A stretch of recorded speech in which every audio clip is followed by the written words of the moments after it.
오늘 말씀은 사무엘하 16장의 말씀입니다. 오늘 그 내용을 보면 세 부분으로 구분을 해볼 수 있는데 그 중에서 앞에 두 부분 시바와 시므이에 관한 이야기를 한번 집중적으로 살펴보고자 합니다. 지난번 이제 15장에서 다윗이 이제 압살롬의 반역 때문에 도망가게 되는 그런 공공한 처지에 처해 있습니다. 어떻게 보면 사람이 이제 위기에 처할 때 누가 봐도 이 사람 지금 문제가 있구나, 위기구나라고 할 때, 스스로도 그렇고 다른 사람이 볼 때도 그렇고 그 위기의 순간에 여기에 어떻게 대처하는가 하는 것이 어떻게 보면 그 사람의 깊은 내면, 또 그 사람의 됨됨이를 보여준다는 것을 우리가 알게 되죠. 그러니까 스스로도 이제 내가 위기에 어떻게 대처하는가 하는 게 나 자신을 드러내기도 하는 것이고, 또 다른 사람들이 볼 때 위기 상황에 또 그 사람을 어떻게 보면 이용하려고 하거나 아니면 그 사람이 이제까지 맺어왔던 관계에서 어떤 그 자기 이익을 추구하려고 하거나 뭐 여러 가지 이제 문제들이 생깁니다. 항상 이 위기의 순간에 문제들이 나오죠. 첫 번째 이야기는 이제 시바라고 하는, 아마 기억하실 텐데요. 무비보셋의 종인데, 이 시바가 다윗이 위기 상황에 처했을 때 이 다윗, 어떻게 보면 압살롬이 지금 우세하고 있죠. 우세하죠. 근데 다윗에게 어떻게 보면 자신의 정치적인 결정을 다윗으로 정한 겁니다. 그래서 시바가 다윗 앞에 나오면서 많은 양의 음식물들을 준비하고 탈 것도 가지고 왔습니다. 이 음식물의 양이 성경에 나와 있는데, 이 말은 뭐냐면 굉장히 많은 양을 가지고 왔다는 겁니다. 다윗이 급하게 서둘러서 몇몇 가까운 사람들과 지금 어떻게 보면 도망가고 있는 상황에서 당장에 준비한 게 없기 때문에 배가 고프고 여러 가지 지치고 힘들 때에 탈 것, 나귀를 가져오고 많은 먹을 것들을 가지고 왔다고 하는 것, 이것이 어떻게 보면 굉장히 다윗에게는 고마운 일이죠. 그래서 이 시바를 향해서 이제 물어봅니다. 어, 근데 그 이제 결국 시바가 왔을 때 당연히 물어보는 거는 그 주인 무비보셋이 어떻게 됐느냐라고 할 때, 시바가 여기에서 이런 이야기를 하죠. 그 무비보셋이 이스라엘 족속, 그러니까 사울 왕의 어쨌든 손자니까 그 아버지 나라를 내게 돌리리다라고 이야기했습니다라고 이야기를 합니다. 사실 이거는 시바 한 사람의 주장이기 때문에 사실이라기보다는 한 사람의 주장이죠. 그런데 이것을 다윗은 그 말을 듣고 받아들여서 시바에게 무비보셋에게 있는 모든 것을 다 네가 가져라, 이렇게 결정을 내려버립니다. 그랬더니 시바가 절을 하고 은혜를 입어서 감사하다는 표시를 하죠. 결국 시바는 어떻게 보면 이제 도박과 같은 겁니다. 다윗이 그 이대로 망하지 않을 것이다. 그리고 이 다윗이 위기에 처했을 때에 내가 뭔가 결단을 내려서 도박처럼 이거를 내 그 어떤 목숨과 재산을 걸고 무비보셋을 따돌리고 내가 왕에게 잘 보여야 되겠다라고 하는 것을 결행한 거죠. 실행을 한 겁니다. 이런 걸 보면 다윗이 공공한 처지였다고 생각하는 거는, 보통 판결을 낼 땐 양쪽 얘기를 다 들어봐야 되는데 지금 무비보셋은 예루살렘에 남았다고 하니 시바의 말이 맞겠구나 해서 시바에게 무비보셋에 있는 모든 것을 다 주는 결정을 내렸다는 겁니다. 이제 이후의 이야기는, 시바와 무비보셋에 관한 이야기는 나중에 19장에 다시 나옵니다.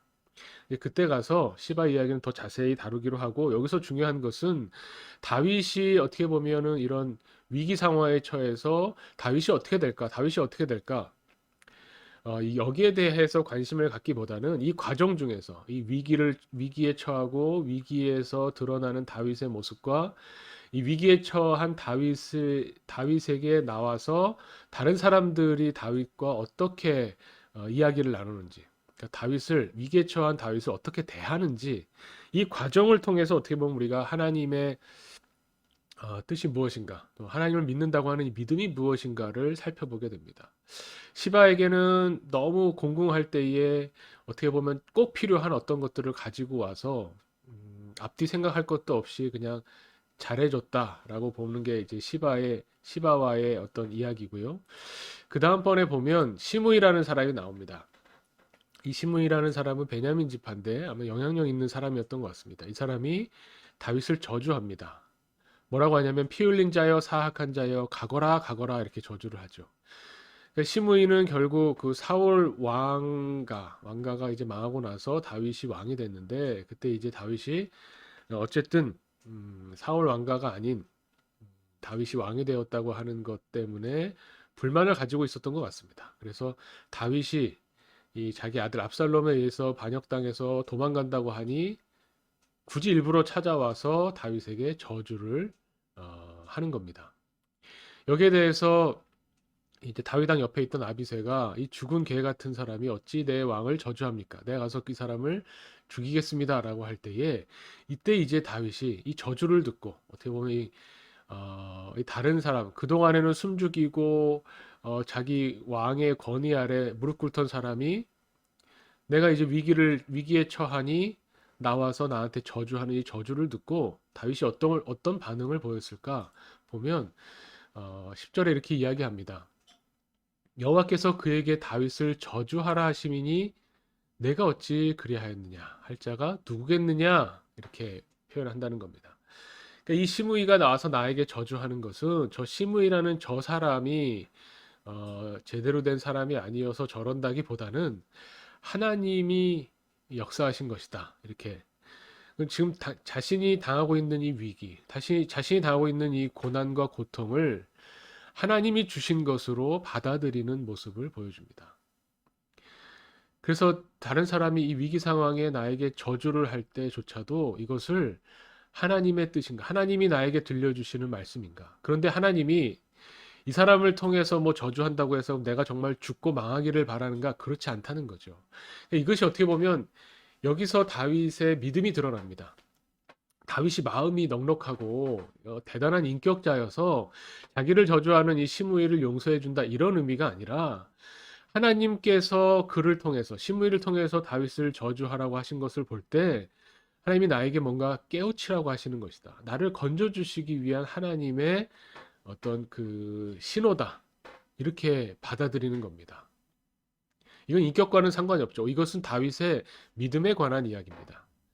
다윗의 믿음은 뭐냐면 하나님께서 나를 사랑하시기 때문에 나를 망하게 하지 않으신다는 겁니다. 그렇지만 저 사람을 통해서 내게 내 귀에 저주의 말이 들려오는 것은 내가 여기서 하나님을 찾아야 되는구나, 내가 하나님을 의지해야 되는구나, 이것을 나에게 깨우쳐 주시기 위한 하나님의 역사하심이라고 받아들이는 겁니다. 그래서 12절에 이렇게 이야기합니다. 혹시 여호와께서 나의 원통함을 감찰하시리니 오늘 그 저주 때문에 여호와께서 선으로 내게 갚아주시리라, 이렇게 말한다는 거죠. 이게 정말 대단한 믿음입니다. 이 저주 때문에 내가 망하는 것이 아니라 이 저주 때문에 하나님께서 선으로 내게 갚아주실 줄 어떻게 아느냐. 내가 저 사람의 저주를 듣고 저 사람을 미워하거나 저 사람을 처단하는 그런 행동을 할 것이 아니라 저 사람을 통해서 나에게 깨우쳐 주시기 위한, 나를 살리시기 위한 하나님의 메시지로 내가 받을 때 그 저주 때문에 하나님께서 선으로 내게 갚아주실 수도 있다라고 하나님에 대한 믿음을 드러내는 겁니다. 이 저주라는 것이 물론 축복은 좋은 것이고 저주는 나쁜 것인데, 이 저주라는 것 그 자체는 하나님이 사용하실 수 있는 겁니다. 이 저주라는 것은 어떻게 보면 이 세상을 살아가면서 우리에게 나쁜 일이 닥치고 어떻게 보면 죽음으로 향해 달려가고 있는, 이미 사실 우리가 저주받은 자죠. 하나님이 주시는 생명을 누리지 못하고 죄 때문에 하나님에게서 멀어져서 결국 죽음으로 달려가는 우리가 모두 저주 아래 있는 겁니다. 이 저주는 생명이 없다는 겁니다. 죽음이라는 거죠. 그런데 하나님께서는 우리에게 드리워져 있는 이 저주를, 하나님의 아들 독생자 예수를 보내셔서 이 저주를 담당하게 하셨다는 겁니다. 그러니까 이 저주로 우리가 결국 그 저주 때문에 망하는 것이 아니라 그 저주를 따로 예수 그리스도의 십자가로 담당하게 하시고 우리는 그 저주에서 벗어나서 우리에게 선으로, 우리에게 생명을 누림으로 우리를 인도해 주신다, 우리에게 생명을 주시기를 원하신다라고 하는 것, 이것이 우리가 하나님을 믿는 믿음이라는 겁니다. 나에게 왜 이렇게 나쁜 일이 생겼을까? 나에게 위기가 닥쳤구나. 내가 이제 죽게 생겼구나라고 할 때에 이 일을 통해서 하나님이 나에게 진정으로 원하시는 것이 무엇인가를 찾아가는 자세를 가지는 것이 믿음의 사람이라는 거죠. 위기 상황에서는 이 사람이 위기 상황을 통해서 그 사람의 됨됨이가 아까 드러난다고 말씀드렸습니다. 또 그동안에 맺어왔던 관계가 드러납니다. 돈이 많은 사람, 저 사람이 돈이 많아서 저 사람과 친해졌다라고 한다면 그 사람에게 돈이 없어지면 더 이상 친할 이유가 없어서 관계가 끊어집니다. 마찬가지로 위기를 통해서 드러나는 여러 가지 인간관계와 사람 됨됨이가 있지만 진정으로 우리 그리스도인들에게 위기를 통해서 믿음이 드러난다고 하는 것이 성경이 우리에게 보여주고 있는 오늘 이야기입니다. 다윗은 이 위기를 통해서 하나님을 신뢰하고 하나님이 이 모든 일들을 통해서 나에게 선을 행하실, 선으로 갚아주실 분이시다라고 하는 이 믿음을 끝까지 지키고 그것이 오히려 위기에 드러나게 됐다는 겁니다. 이것을 통해서 우리가 많은 것을 생각하게 됩니다. 우리에게 힘든 일이 있을 때, 위기가 있을 때, 이 위기에 어떻게 대처하는가, 또 이 위기에 더욱 하나님을 의지할 수 있는가, 하나님을 더욱 신뢰하고, 하나님의 뜻을, 당장 눈에 보이는 이 위기를 벗어나는 그 방법이 아니라, 하나님이 요구하시고, 하나님이 원하시는 뜻을 찾아서 그 뜻을 행해 나가면서 여전히 어렵지만 계속 신앙의 길을 걸어가겠다고 하는 그런 믿음이 우리에게서 드러나는가. 아, 지금 여러 가지로 보면 한국 교회에도 위기입니다. 코로나로 인해서 한국 교회에 또 우리 교회에도 위기 상황인데 이런 위기의 때에 오히려 하나님을 믿는 믿음이 더욱 드러나서 이 우리의 믿음을 세상에 증언하게 되기를 간절히 바랍니다. 믿음이 위기를 통해 드러날 때 그 믿음을 많은 사람들이 보게 되죠. 오히려 저는 이 위기가 한국 교회가 세상에 복음을 드러내는 또 하나님의 뜻을 드러내는 또 그런 때가 될 수 있다고 하는 것을 믿고 또 우리 하나교회 공동체도 함께 나아가기를 간절히 소망합니다.